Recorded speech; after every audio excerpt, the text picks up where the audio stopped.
Hello, friends, and welcome to this week's episode of the Riff on Shoemate News Forum. I'm Rich Shoemate. I'm coming to you today from beautiful Little Rock, Arkansas, where it has been 106 degrees the last 2 days. And we've had a string of 10 days of triple-digit temperatures.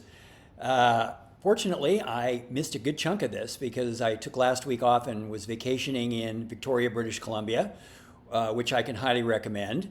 And it was in the 70s during the day there. At least I think it was in the 70s. They used that funny metric thing to do their temperatures up there, so I was never really sure what the temperature actually was the entire time I was there.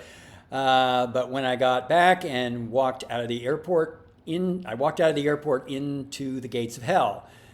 So we shall see how long this lasts. Silver lining here is that with triple-digit temperatures and no rain, the grass has also stopped growing, so I no longer have to cut it. So I want to start this week by talking about an issue that I think actually might become the next Epstein files sort of controversy for the Trump administration. And this has to do with the USS Abraham Lincoln aircraft carrier. Those of you who've been following this story know that it has been deployed in the Middle East for 250 days. It has been at sea for more than 200 days. It hasn't even been to port. And there have been a lot of reporting that it's coming from family members of sailors and Marines on the ship about deteriorating conditions, lack of food, mental health issues, including a report that somebody was so desperate that they jumped overboard. And the Secretary of Defense, Pete Hegseth, and Donald Trump have just simply poo-pooed all of this and said, it's Hegseth basically said this is being misinterpreted. It's not true. Trump actually said at one point that he thought that the deployment should be longer. And of course, the families reacted very badly to this because they felt their concerns weren't being taken seriously and that their honesty was being impugned. The good news for the sailors on board the Lincoln is that they are now headed home. They're on their way back to San Diego. But the bad news for the Trump administration is that once they arrive in San Diego, there's going to be 5,000 sailors and Marines who are going to be able to talk about what happened, including to the news media. They're going to have pictures. They're going to have video.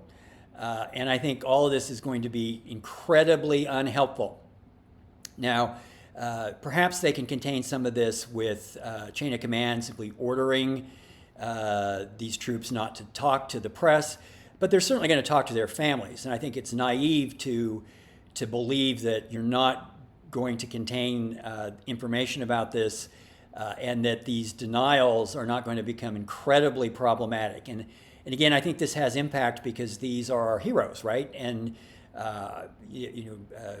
mistreating the military through basically what appears to be poor planning ahead of time, I just think is not going to go over very well at all. And so I think the question though is whether they get back before the election. So this could really be a bomb that goes off close to the election. Now, I've not seen an actual date certain for when they're going to come back to San Diego, but I've seen it described as a few weeks. So will this be before November? One would think so. One wouldn't think it would take clear until November to come all the way back from San Diego, or back to San Diego from the Middle East. But we'll sort of see how this plays out. I actually think that this situation might be also lead to the demise of Hegseth as the Secretary of Defense. This has the feel to me of the situation with Kristi Noem when the immigration enforcement started to go south and became incredibly politically problematic after the ICE murders in Minneapolis. And Noem was shown the door after that. And Trump has a pattern and practice of when he runs into political difficulties trying to look for somebody to blame, and I think Hegseth would be the most obvious candidate here. Now, Hegseth will probably try to blame a subordinate. That's what he did when he had a dust-up with Trump over the depleted missile supplies. The reporting was that they got in an argument about that, and Hegseth says, "Oh, that wasn't me. That was one of my subordinates." So, maybe he'll throw somebody overboard and save himself. But I do think to torture the nautical metaphors a little bit more, I do think that the Trump administration is going to be sailing into some rough seas here, and may regret their denials on this. There was another very odd story that came out of about the White House this week that was really initiated by Jon Ossoff, the senator, U.S. senator from Georgia. And he was at a campaign rally and gave a speech in which he said this, speaking of Trump. He wants to build his ballroom and travel with Natalie on their apparently defenseless flying palace gifted by the Emir of Qatar. And so when I heard that, I was like, well, Natalie who? Natalie Portman, Natalie Merchant, which Natalie are we talking about? It turned out it is Natalie Harp, who is Trump's personal aide. She's always very visible in the video and pictures whenever Trump travels. A tall woman who's usually carrying a bag, who's hovering in the background. But what's really interesting about this was that after Ossoff sort of raised this, the knives really, within the White House, the knives came out for Natalie Harp. There are apparently people in the White House who think that her relationship with Trump has become problematic, that she's too close to Trump, and some people in the White House who really want to sideline her. And they have been leaking against her, including a story that she refused to get a security clearance for more than a year, despite her close proximity to Trump. And that at some point she got left out of Trump's vehicle at a motorcade, and so she just crawled in the trunk of another car so that she could remain in the presence of her dear leader. So I think that definitely the knives are out for her, so it'll be interesting to see, whether she can survive. I think this sort of reached its nadir when CNN actually found her brother and put him on air, and he unhelpfully talked about how she has an obsessive personality and apparently had a previous obsession with a previous president, although one that the name of the president wasn't revealed, but apparently was not someone that she actually had access to, so a little fewer national security concerns. So we will see what happens with Natalie. The other Trump-related story this week, and this may be one that you haven't paid attention to because apparently nobody is. Sean Duffy, the Secretary of Transportation, his Great American Road Trip that he highly touted back, I think it was in the late spring, maybe in the first part of May, had touted this video series that he was doing. It finally came out. It was supposed to come out in June. It was delayed. There wasn't a lot of explanation about why. And this was essentially his video series where he took a bunch of road trips with his family. He and his wife have 9 children. And it was funded by corporate sponsors, some of whom are regulated by the Department of Transportation. It also raised the question of, how he has time to take road trips with his family when he's supposed to be running the transportation department. So it finally came out on YouTube. And Jen Psaki on MS Now had a really good sort of look at this because one of the things that they noticed was that some of the road trips they took actually had to do with the corporate sponsors. So they went and toured a Boeing plant, and Boeing was one of the corporate sponsors. Now, I don't know about you, but I don't know that I ever touring a plane factory is something I want to do on a road trip. They also went on board a cruise ship, which is also not exactly a road trip activity, and Carnival Cruises was also one of the sponsors. So there was definitely product placement and all sorts of ethical concerns. Now, the Democrats have reacted with this with outrage and calls for investigation, but the American public is apparently reacting with indifference because heretofore, to the last time I checked, none of these episodes got more than 10,000 views on YouTube. Now, I will say I perhaps shouldn't cast stones about this because my little YouTube program isn't going to get anywhere near to 10,000 views.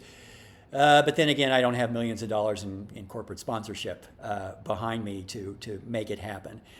So apparently, the American people have perhaps spoken about the Great American Road Trip. I also want to touch a little bit on some election-related things that happened this week, and including a primary in Alaska.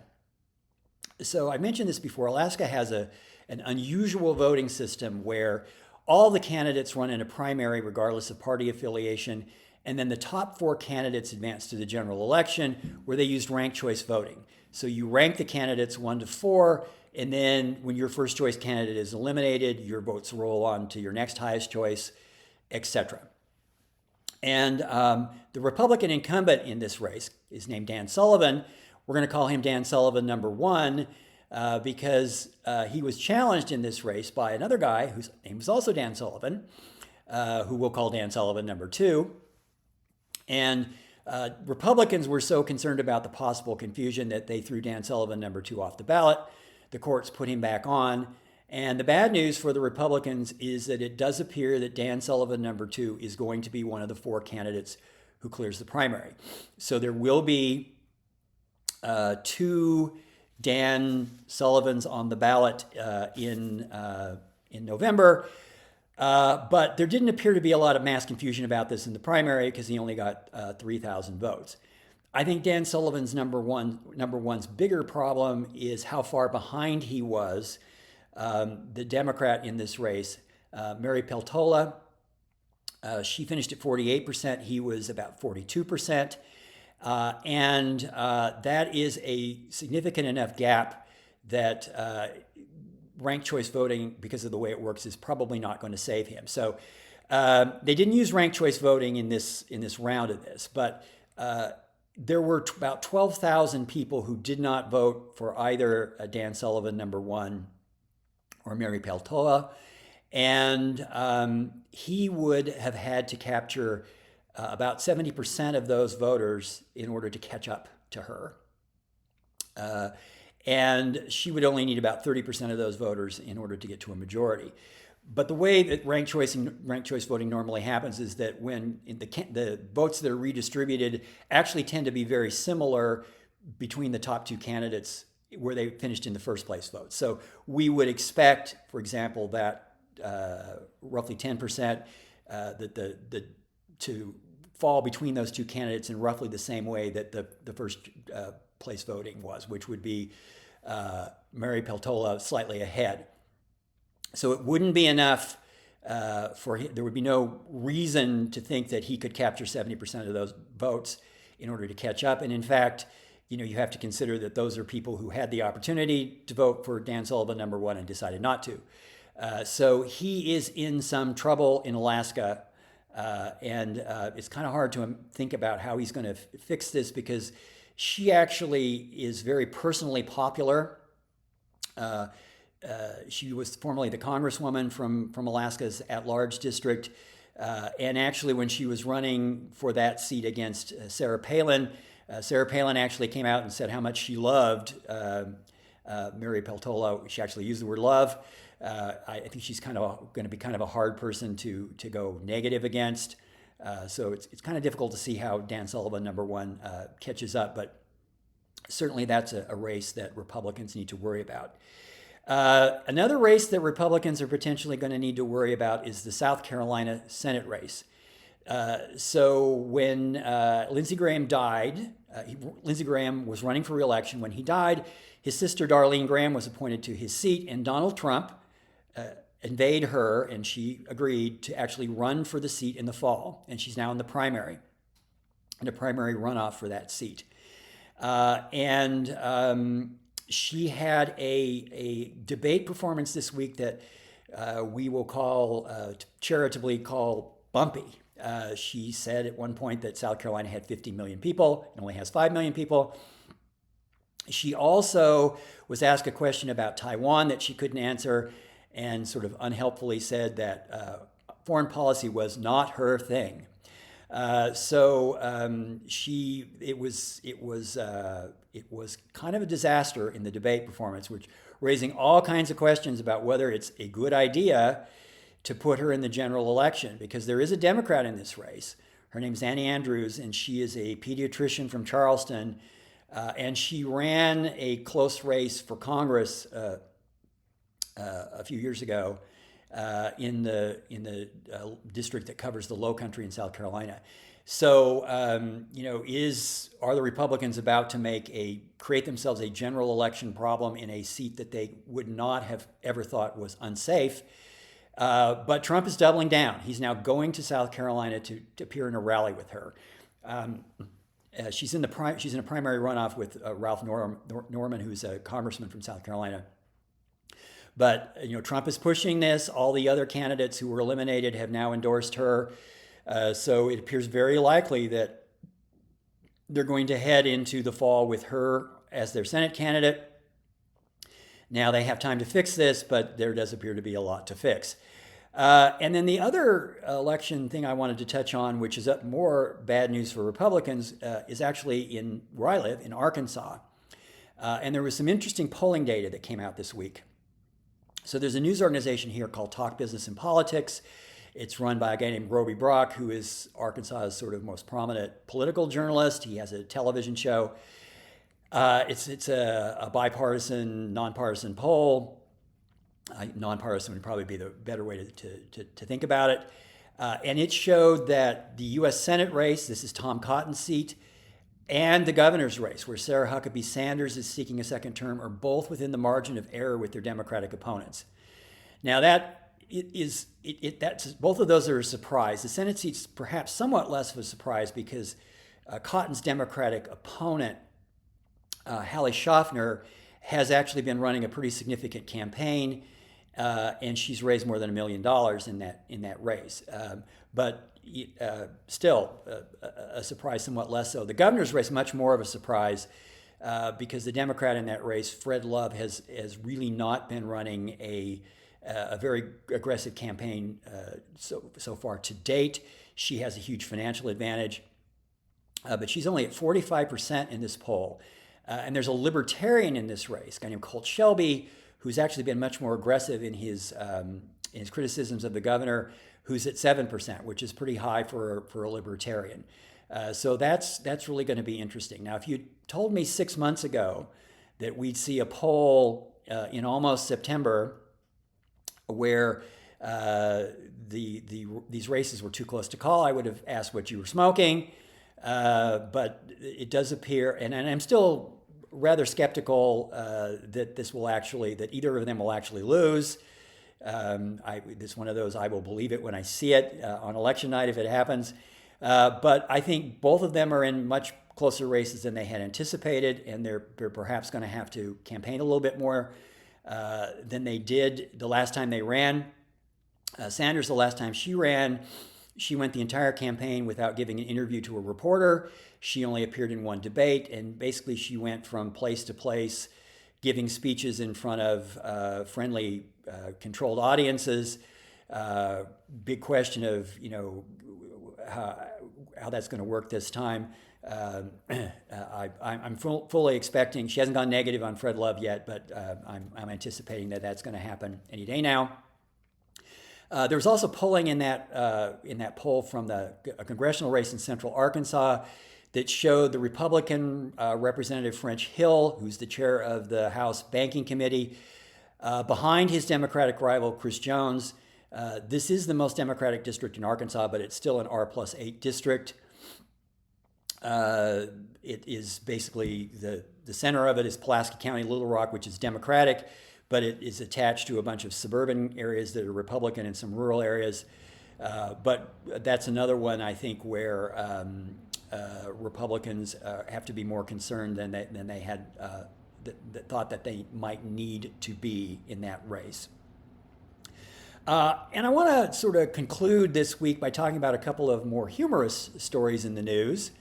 And I want to start with something that happened at one of our finer institutions of higher learning, the Pennsylvania State University, and they do use the, where there were a group of fraternity brothers of an entrepreneurial bent who decided that they would traffic cocaine on campus.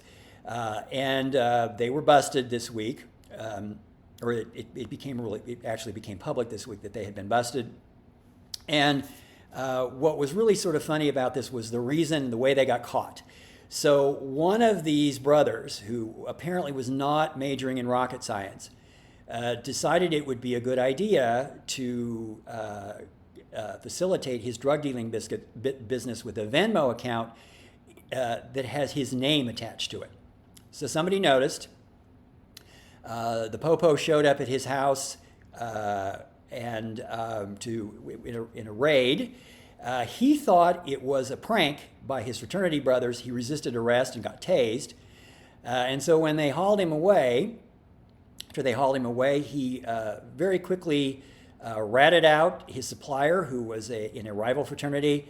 And now there are 14 students contemplating exchanging Penn State for State Penn. I'm sorry, I could not. That was a pun I just could not resist. So again, I think maybe when this brother, if he goes down this road again, he might want to get the book Drug Dealing for Dummies. First rule: don't attach your own name to anything. The other funny story this week has to do with a Christian heavy metal band called Demon Hunters. So I didn't know that Christian heavy metal was actually a thing. One of my students actually assured me, though, indeed it was. Seems to me Christianity and heavy metal music seem a little bit antithetical, but maybe I need to broaden my horizons a bit. But the Demon Hunter band has sued Netflix over the K-pop Demon Hunter animated series, claiming copyright infringement because it was using Demon Hunter, the name Demon Hunter first. And the most amusing thing about this lawsuit was the claim that that Netflix use of the Demon Hunter is going to cause mass confusion among the public. So there's going to be all kinds of people who are going to confuse a Christian heavy metal band that nobody's ever heard of with an animated kids show that has become, all the rage all across the country. Maybe we need to admire their chutzpah in raising such a claim. I suspect their aim here is to see if they can get Netflix to throw some cheddar their way to make this go away, which might perhaps work. But it seems to me to be a little bit of a stretch from a legal perspective. So that's all this week. Again, I thank you for your time, and I hope everyone has a great week.